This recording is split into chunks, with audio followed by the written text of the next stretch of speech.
तीसरे परमाणु युद्ध के बारे में आप क्या कहना चाहेंगे? बहुत ही अच्छा सवाल है। अब यहाँ पर हम अभी जो 3 दिन से और विगत 1-1.5 साल से जो इजराइल और हमास, ईरान और इसके बारे में जो सारे राजनीतिक नाटक देख रहे हैं, और अब ये नाटक समाप्त होते हुए ये विश्व युद्ध के स्थिति में आ गए। आप देख रहे हैं हम भारतीय लोग पटाखे छोड़ के दीपावली मना रहे हैं, किंतु जो मुस्लिम राष्ट्र हैं, इजराइल है, ईरान है,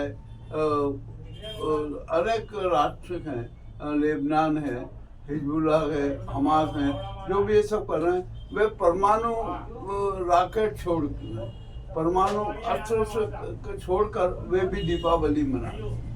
वे, जहाँ तक मेरी समझ में आता है, हम तो सच्ची दीपावली मनाने की बात रखते हैं, परंतु ये लोग तो नरसंहार करके विध्वंस की दीपावली मना। ये परमाणु है, कितना बड़ा विध्वंस होगा ये तो वो खुद ही भुगतेंगे और सब जाने। आइए अब हम इस पर चर्चा करते हैं कि आखिरकार ये जो तीसरा परमाणु विश्व युद्ध है, ये समाप्त कब होगा और कैसे होगा? होगा कि भी नहीं, मामला बड़ा गंभीर होता है। आज की ताजा मैं घटना बता दूं कि अमेरिका के राष्ट्रपति बाइडेन अभी संध्या को या कल सुबह जॉर्डन में आ जाएंगे। अमेरिका के रक्षा मंत्री भी आएंगे, अमेरिका के विदेश मंत्री भी आएंगे, और अमेरिका के जितने भी सैन्य सलाहकार हैं वो भी इस बैठक में शरीक होंगे। इसी के साथ साथ कुछ मुस्लिम राष्ट्र भी इस बैठक में शरीक होने जा रहे हैं। जॉर्डन एक है और दूसरा मिस्र भी इस बैठक में शिरकत, और कतर का भी एक जो मामला चल रहा है, और संभव है कि कतर भी वहाँ पर आ जाए। अब ये बैठक तो हो रही है, अब यहाँ पर बाइडेन ये निर्णय करें कि हमें क्या करना है, क्या नहीं करना है, इजराइल की कैसे मदद करना है, इजराइल के अस्तित्व को कैसे बचाए रखने के लिए हमें कितने सुरक्षा व्यवस्था करना है, किन किन को कहाँ कहाँ तोड़ना है, किस तरह के हमले करना है, ये सारी योजनाएं बनाई। और ईरान को किसी भी तरीके से कमज़ोर करने के लिए उसको ध्वस्त करना जरूरी है।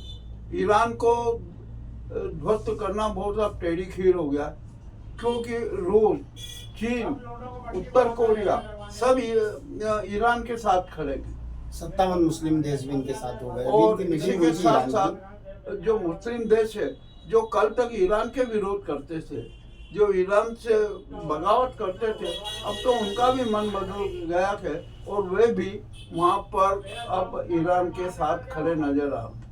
यहाँ पर एक बात और आपको विशेष बता दूं कि अब ईरान ने अपनी कुछ थोड़ी नीति बदली, और उसने यह नीति बदली है कि सऊदी जो अरब में जो राष्ट्र, जो मुस्लिम राष्ट्र ईरान के विरुद्ध थे, वे इजराइल के पक्ष में थे और अमेरिका के चरणदास बने हुए थे। अब उन्हीं के क्षेत्रों से इजराइल पर हमले किए जाएंगे। क्या ऐसी स्थिति में अमेरिका उन सऊदी अरब के उसमें हमले करेगा? क्या इजराइल उन मुस्लिम राष्ट्र पर हमला करेगा? यदि हमला करता है तो जहाँ तक सवाल है कि मिडिल ईस्ट से अमेरिका हमेशा हमेशा के लिए दूर हो जाए। अभी तो उसने अपनी गढ़ और पेट बिल्कुल मजबूत बना ली है, ईरान को ध्वस्त करके और ज़्यादा हो जाएगा। उधर तुर्की ने स्पष्ट कर दिया कि अब हमें इजराइल को नहीं छोड़ेंगे। सीरिया में भी बगावत हो गई, यमन भी यमन के हूतियों ने तो स्पष्ट कर दिया था, अमेरिका के सबसे अच्छे से अच्छे F-22 को भी मार गिराया, और जो व्यावसायिक जहाज है उन पर भी हमले जारी हैं। यमन पर बहुत बड़ी तबाही मचाई, किंतु उसका असर कुछ भी नहीं आ, और हूती विद्रोहियों में आज भी बड़ा उन्माद हुआ है और वे हमले कर रहे हैं। भूमध्य सागर, लाल सागर, अदन की खाड़ी, सब में अशांति फैली हुई है और यह मामला बहुत ही ज़्यादा गंभीर होता जा रहा है। अब यदि यहाँ पर बाइडेन क्या करते हैं, कौन सा निर्णय लेते हैं, ये तो कल पता लगेगा। कि क्या वो करते हैं, इजराइल को क्या कहते हैं। और जहाँ तक अभी एक बहुत बड़ी बात सामने आई है कि नेतन्याहू बंकर में छिप गए। और इसी के साथ साथ इजराइल की 60% जनता नाहू से का विरोध कर रही है और उससे त्याग पत्र मांग रही है। वहाँ के रक्षा मंत्री से भी त्याग पत्र मांग रही है। हिजबुल्लाह का आतंक पूरा फैला हुआ है। अभी हाल ही में हिजबुल्लाह ने उत्तरी इजराइल में तो तहलका मचा दी, आगजनी हो रही है, हो रहा है, विध्वंस हो रहा है। अब तो एयरपोर्ट और सैन्य बेस तक हमले हो रहे हैं। परमाणु बम युद्ध हुआ तो उससे क्या प्रभाव पड़ेगा? जहाँ तक अपना सोच है और मेरा भी अपना ये सोच बनता है कि अमेरिका और इजराइल अपनी अंतिम विजय के लिए परमाणु बम का उपयोग भी कर सकते हैं। और इसी के साथ साथ ईरान भी चुप नहीं बैठेगा। इसका दुष्प्रभाव क्या पड़ेगा? मैं आपको बताता हूँ, वो भी बताता हूँ कि अब ईरान भी चुप नहीं बैठेगा। उसके पास में भी एटम बम तैयार है, अणु बम तैयार है। रूस भी उपलब्ध करा रहा है। रूस का सुरक्षा सिस्टम भी लगा हुआ है। 6 लेयर का सिस्टम ईरान का बना दिया गया है। ऐसी स्थिति में यदि ईरान ने भी अणु बम का प्रयोग कर लिया तो स्थिति क्या बनेगी? पूरा विश्व का पर्यावरण असंतुलित हो जाएगा। इतना प्रदूषण फैलेगा, इतना प्रदूषण फैलेगा कि लोग विकलांग हो जाएंगे। जापान जैसी स्थिति हो जाएगी। जापान से बदतर स्थिति होगी यदि 2 परमाणु बम फूटे।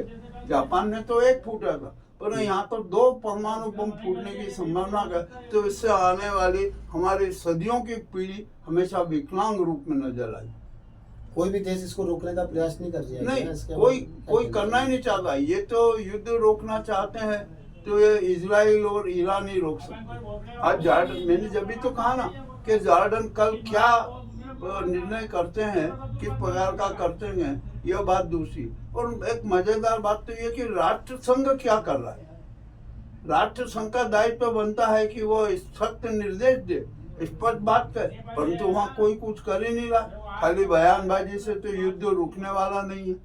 राष्ट्र संघ को चाहिए कि कठोर से कठोर कदम उठाए। और अब अभी तो एक अफवाह भी आ रही है कि खेमोनी ईरान छोड़कर चले गए, तो कोई ऐसा लगता है कि अमेरिका भयंकर क्रूरतम हमला करने वाला है। हो सकता है कि परमाणु हमला भी कर दे। कोई बड़ी बात नहीं, जब भी तो खमैनी भागे। यह अफवाह है, सच क्या है पता नहीं है, पर यह भी अफवाह है। खेमोनी भी इतना कमजोर नहीं है, क्योंकि अब तो वो बहुत मजबूत हो गया। जो मुस्लिम राष्ट्र उसके विरोधी थे वो भी उसके पक्ष में खड़े हुए, मीटिंग ले रहे हैं मुस्लिम। तो वो भी उनके पक्ष में खड़े हो गए हैं। इस प्रकार की जो वातावरण चल रहा है, तीसरे परमाणु महायुद्ध का अंत अभी तो नजर नहीं आ रहा है। ये कल के बाद स्थिति पता लगेगी कि क्या ये युद्ध समाप्त होगा कि या नहीं, या और अधिक क्रूर होगा, क्या परमाणु बम का उपयोग होगा। मुझे तो ऐसा लग रहा है कि इस युद्ध के माध्यम से अमेरिका, रूस और चीन अपना वर्चस्व जमाने का भी प्रयास कर रहे हैं। उत्तर कोरिया को तो उसने जो मिसाइलों का वो क्या, उसको अपनी मिसाइलें बेचना है, तो वो तो सारा करेगा। अब जो भी होता है वो तो कल पता लगेगा। इसके बारे में हम अभी कुछ भी नहीं कह सकते। आपका नाम? कैसे यार? ग्राउंड रिपोर्ट मुकेश लश्करी।